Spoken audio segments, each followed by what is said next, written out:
Hi all പോയിന്റ്സിൽ നമ്മൾ ചർച്ച ചെയ്തുകൊണ്ടിരിക്കുന്നത് LGBTQIA+മായി ബന്ധപ്പെട്ട വിഷയമാണ്. പ്രസ്തുത വിഷയവുമായി ബന്ധപ്പെട്ട് 2 വീഡിയോകൾ നമ്മൾ ചെയ്തിട്ടുണ്ടായിരുന്നു. അതിൽ നമ്മൾ പ്രധാനമായിട്ടും പറയാൻ ആഗ്രഹിച്ചത് LGBT എന്ന് പറയുന്ന പൊളിറ്റിക്സ് നമ്മുടെ സൊസൈറ്റിയിലേക്ക് അപ്ലൈ ചെയ്യുമ്പോൾ അതിൽ എന്തൊക്കെ ആഫ്റ്റർ നെഗറ്റീവ് എഫക്റ്റുകളാണ് സമൂഹത്തിൽ ഉണ്ടാകുന്നത് എന്ന വിഷയമാണ് നമ്മൾ ചർച്ചയ്ക്കെടുത്തത്. അതിൽ ഒന്നാമത്തെ വീഡിയോ നമ്മൾ അതിൻ്റെ ഇൻട്രൊഡക്ഷൻ, രണ്ടാമത്തെ വീഡിയോ നമ്മൾ അതുമായി ബന്ധപ്പെട്ട ഒരു പ്രശ്നവുമാണ് കൃത്യമായി പറഞ്ഞത്. ആ വീഡിയോ കാണാത്ത ആളുകൾ നമ്മുടെ ചാനലിൽ പോയി ആ വീഡിയോ കാണണമെന്ന് ആദ്യമായി അഭ്യർത്ഥിക്കുകയാണ്. നമ്മൾ ഈ ഒരു വീഡിയോ നമ്മൾ പറയാൻ ആഗ്രഹിക്കുന്നത്, നമ്മൾ ഇതിന് മുന്നേയുള്ള വീഡിയോയിൽ സാമൂഹ്യപരമായ ഒരു പ്രശ്നമായിരുന്നു മുന്നോട്ട് വെച്ചിട്ടുണ്ടായിരുന്നത്. ഇതിൽ നമ്മൾ ധാർമ്മികപരമായ ഒരു പ്രശ്നമാണ് പറയാൻ ആഗ്രഹിക്കുന്നത്. നമ്മൾ നോക്കുക, LGBTQIA+ എന്ന് പറയുന്ന ഓരോ അക്ഷരങ്ങളും നമ്മൾ ആദ്യത്തെ വീഡിയോയിൽ പറഞ്ഞ പോലെ ഓരോ രീതിയിലുള്ള തരക്കാരെയാണ് സൂചിപ്പിക്കുന്നത്. അതിൽ തന്നെ ചില നമുക്കറിയാൻ പറ്റും, ചില ഒരുപാട് പ്രയാസങ്ങൾ അനുഭവിക്കുന്ന ആളുകളും ആ ഒരു LGBTQIA+ എന്ന് പറയുന്ന വാചകത്തിൽ കടന്നുകൂടിയിട്ടുണ്ട്. നമ്മൾ ഉദാഹരണം പറയുകയാണെങ്കിൽ എന്ന് പറയുന്ന ഇന്റർസെക്സ് എന്ന് പറയുന്ന വിഭാഗം, ഈ വിഭാഗത്തെ നമ്മൾ എടുത്ത് പരിശോധിച്ച് നോക്കിയാൽ തീർച്ചയായും ഒരുപാട് പരിഗണന അർഹിക്കുന്ന, ഒരുപാട് പ്രയാസങ്ങളും ബുദ്ധിമുട്ടുകൾ അനുഭവിക്കുന്ന ഒരു വിഭാഗമാണ് ഇന്റർസെക്സ് എന്ന് പറയുന്നത്. നമ്മൾ മുൻ വീഡിയോയിൽ പറഞ്ഞിട്ടുണ്ടായിരുന്നു, ജനിക്കുമ്പോൾ തന്നെ ഈ പുരുഷൻ്റെയും സ്ത്രീയുടെയും എല്ലാം അവയവങ്ങളെല്ലാം മിക്സ് ആയിട്ട് ജനിക്കുന്ന ആളുകൾ, അല്ലെങ്കിൽ രണ്ടും ഇല്ലാതെ ജനിക്കുന്ന ആളുകൾ, അങ്ങനെ വളരെ കോംപ്ലിക്കേറ്റഡ് ആയ രീതിയിൽ ജനിക്കുന്ന ആളുകളാണ് ഇത്തരം ഇന്റർസെക്സ് എന്ന് പറയുന്ന വിഭാഗങ്ങൾ.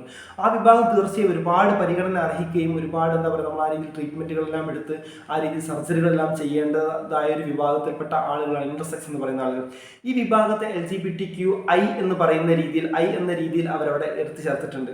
അതുപോലെ ട്രാൻസ്ജെൻഡറുമായി ബന്ധപ്പെട്ട വിഷയം നമ്മൾ പറയുമ്പോൾ അവർക്ക് ചില ആളുകളെങ്കിലും സമൂഹത്തിലുണ്ട്. അവർക്ക് അവരുടെ ജീവിത ചുറ്റുപാട്, അവരുടെ സാഹചര്യങ്ങൾ, കാര്യങ്ങളൊക്കെ വെച്ചിട്ട് പ്രയാസം അനുഭവിക്കുന്ന ആളുകൾ സമൂഹത്തിലുണ്ട്. നമ്മളത് എന്തായാലും ഐഡന്റിഫൈ ചെയ്യണമല്ലോ.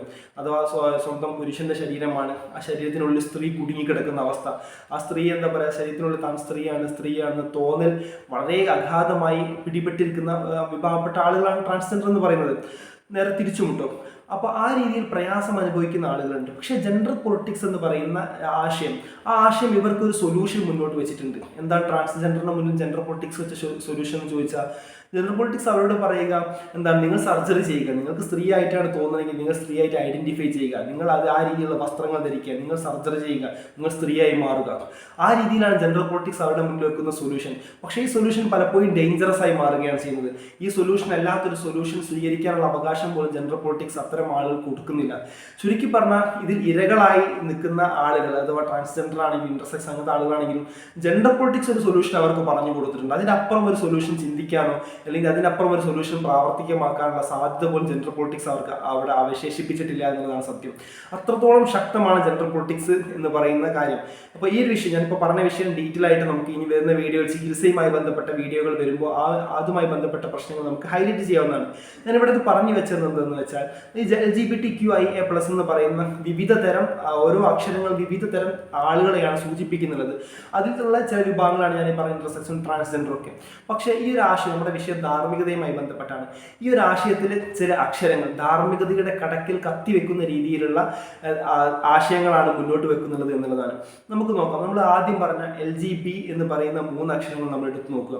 ഈ 3 അക്ഷരങ്ങളിൽ ഒന്ന് ഗേ ആണ്, ലെസ്ബിയൻ ആണ്, മറ്റൊന്ന് ബൈസെക്ഷൽ ആണ്. അതിൽ ഈ ലെസ്ബിയനും ഗേയും സ്വർഗാനുരാഗവുമായി ബന്ധപ്പെട്ട്, സ്വർഗാനുരാഗവുമായി ബന്ധപ്പെട്ട്, ഹോമോസെക്ഷാലിറ്റിയുമായി ബന്ധപ്പെട്ട് കടന്നു വരുന്നതാണ്. അപ്പോൾ അവിടെ യഥാർത്ഥമായി ഈ ഹോമോസെക്ഷാലിറ്റി തന്നെ അധാർമികപരമായ സാമൂഹിക കെട്ടുറപ്പ് തകർക്കുന്ന പ്രവർത്തനമാണ്.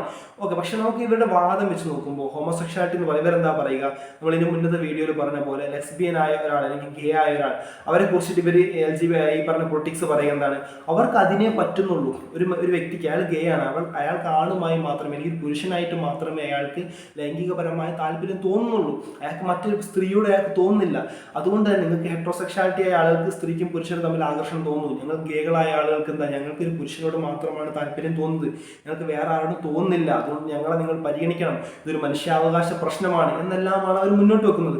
വാദത്തിന് വേണ്ടി നമുക്കത് സമ്മതിച്ചു കൊടുത്താൽ, ഇനി അടുത്ത ലെസ്ബിയൻ ആണ്. ലെസ്ബിയനും ഇതുപോലെ തന്നെ സ്ത്രീ പറയുകയാണെന്ത്, എനിക്കൊരു സ്ത്രീയോടെ തോന്നുന്നുള്ളൂ, എനിക്കൊരു പുരുഷനോടൊന്നും തോന്നുന്നില്ല, ഞങ്ങൾ എന്ത് ചെയ്യാനാണ്, ഇത് മനുഷ്യാവകാശ പ്രശ്നമാണ്, ഞങ്ങൾക്കതല്ലാത്തൊരു ആസ്വാദനം കിട്ടുന്നില്ല എന്നെല്ലാം പറയും. മനുഷ്യാവകാശ പ്രശ്നമായിട്ടാണ് ഈ ലെസ്ബിയനും ഗേയും ഇത് അവതരിപ്പിക്കുന്നത്.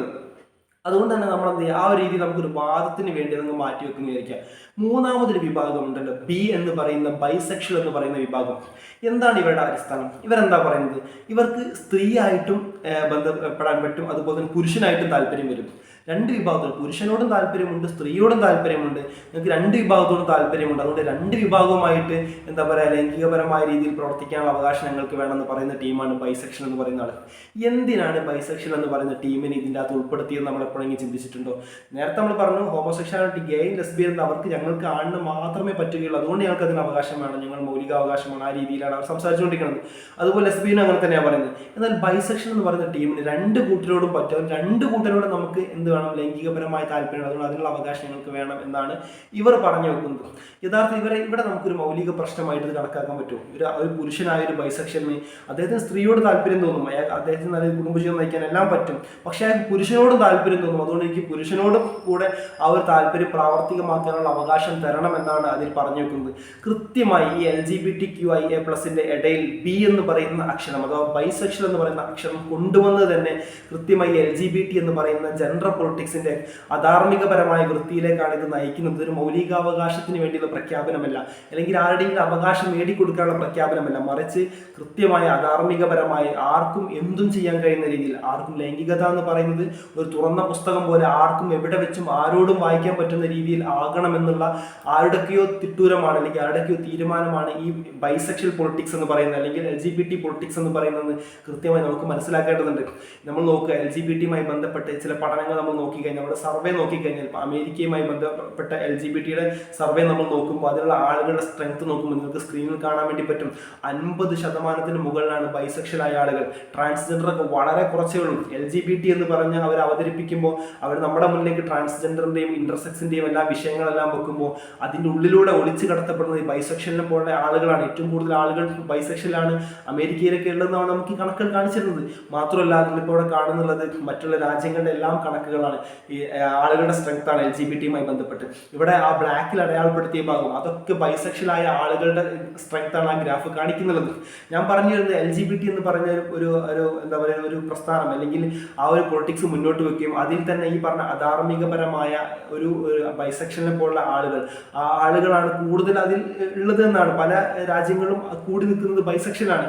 അപ്പോൾ നമുക്ക് LGBT എന്ന് പറയുന്ന ഈ കമ്മ്യൂണിറ്റിക്ക് അവകാശമാണെന്ന് പറഞ്ഞ് വരികയും അതിൻ്റെ ഇടയിൽ കൂടെ എന്താ പറയുക ബൈസെക്ഷനെ പോലെ ഹോമോസെക്ഷാലിറ്റിയെ പോലെ ആളുകൾ വന്നിട്ട് എന്താ ഞങ്ങൾക്കും അവകാശം വേണമെന്ന് പറയുമ്പോൾ ബൈസെക്ഷലുകൾക്ക് പ്രത്യേകിച്ച് പറയുന്നത് സമൂഹത്തിൽ ആരുമായിട്ടും ഞങ്ങൾക്ക് എന്ത് ചെയ്യാൻ പറ്റും, ഞങ്ങൾക്ക് തോന്നൽ വരും. അതുകൊണ്ട് എവിടെ വെച്ചും എങ്ങനെ നമുക്ക് അത് ആ രീതിയിൽ നമുക്ക് എന്ത് ചെയ്യാം, ആ താല്പര്യം പ്രകടിപ്പിക്കാനുള്ള അല്ലെങ്കിൽ നമുക്ക് ആ ഒരു അവകാശം വേണം എന്നെല്ലാം പറഞ്ഞുകൊണ്ട് വരുമ്പോൾ കൃത്യമായി സമൂഹത്തിൻ്റെ ധാർമ്മിക കെട്ടുറപ്പിനെ, സമൂഹത്തിൻ്റെ ഒരു മൊറാലിറ്റി, എത്തിക്സിനെ എല്ലാം ബാധിക്കുന്ന രീതിയിൽ നമ്മളെല്ലാം ഇന്നേ വരെ നമ്മൾ തുടർന്ന് പോകുന്നത് ഒരു ഹെട്രോസെക്ഷൽ റിലേഷൻഷിപ്പ് ആണെങ്കിൽ അത് വളരെ സ്വകാര്യതയിൽ നടക്കുന്ന ഹെട്രോസെക്ഷൽ എന്താ പറയുക ആ ഒരു സെക്ഷൽ കാര്യങ്ങളാണെങ്കിൽ ഇവിടെ ബൈസെക്ഷലിനെ പോലെ ആളുകൾ പറഞ്ഞു വെക്കുന്ന എന്താണ്, ഞങ്ങൾക്ക് എല്ലാവരുമായിട്ടും വേണം, അതുകൊണ്ട് എപ്പോൾ ആരുമായിട്ടും നമുക്ക് ചെയ്യാൻ വേണ്ടി പറ്റണം, ആ രീതിയിലുള്ള ആസ്വദിക്കാൻ വേണ്ടി പറ്റണം എന്ന് പറയുമ്പോൾ തീർച്ചയായും അത് സമൂഹത്തിൻ്റെ ധാർമ്മികപരമായ നിലവാരത്തിന് കടക്കിൽ കത്തിവെക്കുന്ന രീതിയിലാണ് എന്നാണ് എനിക്ക് ഇവിടെ സംസാരിക്കാനുള്ള പറയാൻ ആഗ്രഹിക്കുന്നത്.